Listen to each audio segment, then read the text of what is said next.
फुंबिलिनि बयनिसिमबो खुलुमनायखौ जासिहरबाय रायजोफोर। दिनै नैथि साननि सेथि हाबाफारि थांनो ओंखारबाय नै केम्पनिफ्राय। दायो जोङो नै मोनसे हटेलाव थादोंमोन, जयैनो बयबो थांजोब्बाय। फ्लाइट हस्टिं दं दायो, माखासे ओंखारगासिनो दं नै आदैमोना। दा आवगायलांनोसै जों प्रग्रामसिम। ओंखारलांनोसै नै मिटिं जायगासिम। जास्ट आधा किल'मिटारसो जायो, रिक्सा लानानै थांनोसै।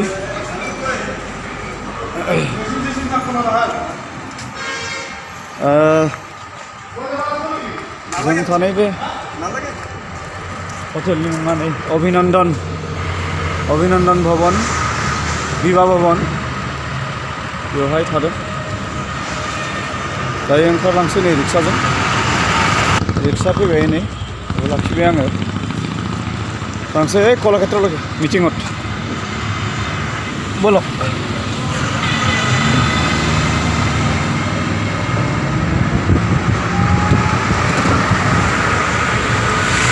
दुगैखां लोबखां आरामसे ओंखारबोबाय। दायो दङ जोंहा फ्लेग हस्टिंनि हाबाफारि।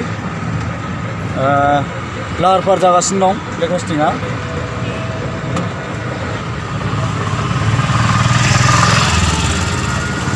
मोनफैलायबाय। दायो फ्लेग हस्टिं जायगासिम थांनोसै।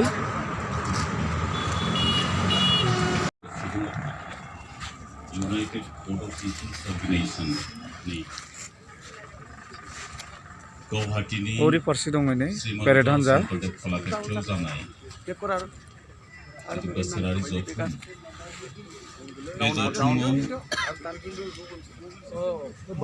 दिनैनि नैथि हाबाफारि बादियै गिबि हाबा खौसेथि बर' सुबुं आफादनि गोथार फिरफिला बिरहोनाय हाबाफारियाव जोंजोंनो लिंहरजानाय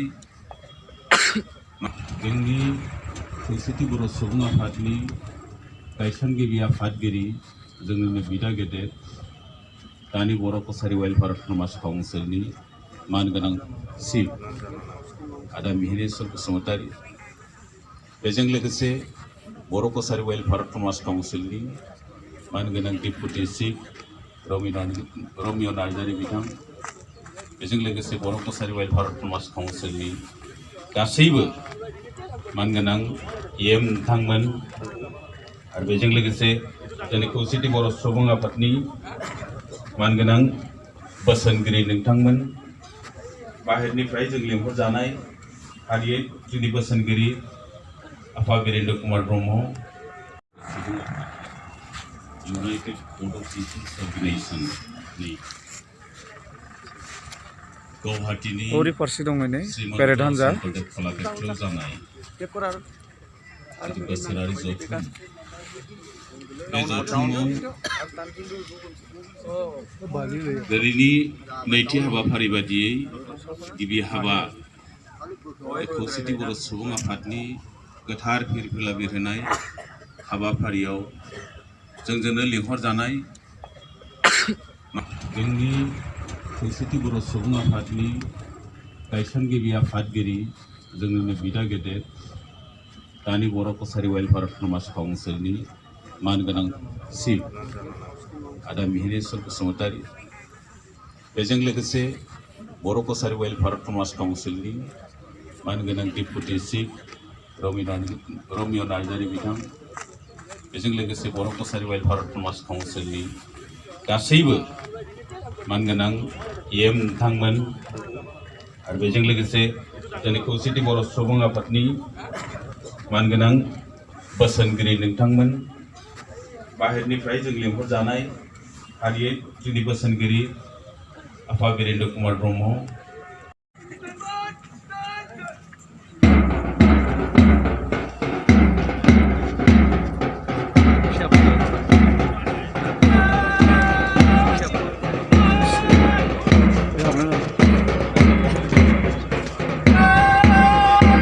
पेरेडनि डेमनस्ट्रेसन नायदो नोंथांमोना।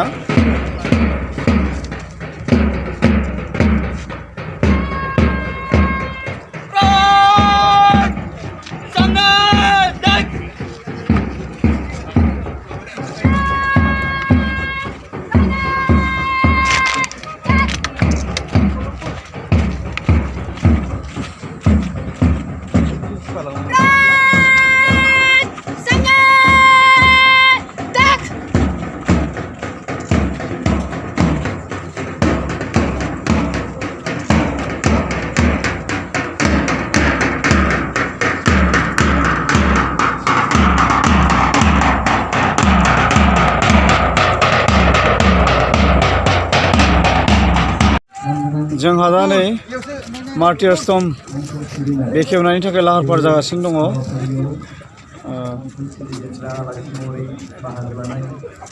जोंनि खौसेथि बर' सुबुं आफादनि लेङाइ आफादगिरि ब्रह्म आलासि बिथांमोन बाहागो लाफैनाय गुबुन गुबुन जिल्लानि गासैबो थान्दै बिथांमोन नैबे हाबाफारिखौ मावफुंनो थाखाय सिगां मानगोनां आलासि मावफुंगिरि आलासि बिथांखौ जोङो बरायनानै लाबोनो नागिरदों। जोंनि खौसेथि बर' सुबुं आफादनि लेङाइ आफादगिरि ललित ब्रह्म बिथांखौ जोङो बरायनानै लागोनो थाखाय खावलायदों आरो जोंनि बरायनायखौ नाजावनो थाखाय मानगोनां बिथांखौ गुरैयै खावलायबाय।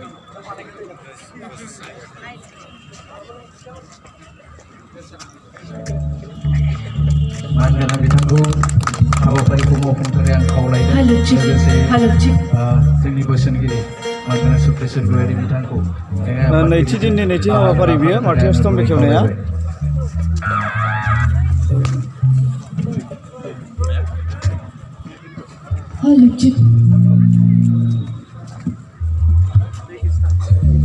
देंखोखौ रोजाबलांदों।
जिल्लानिफ्राय जों उनाव अननानै खौसेथि बर' सुबुं आफादनि खौसेथि बर' सुबुं आफादनि खौसेथि बर' सुबुं लंलेट खौसेथि बर' सुबुं आफाद लंलेट खौसेथि बर' सुबुं आफाद लंलेट जय बर' हारिनि जय बर' कसारिनि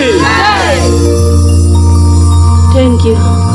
आफादनि आफादगिरि मनरन्जन बिथां आरो बे बिबार बावनाय हाबाफारियाव नुजाफैनो हानाय बर' कसारि वेलफेयार अट'नमास काउन्सिलनि मानाव गेदेर गाहाय मावफुं सोद्रोमा मिनेश्वर बसुमतारी सार लोगोसे डिपुटि CM रमिया नार्जारि बिथां लोगोसे बे हाबाफारियाव नुजाफैनो हानाय जोंनि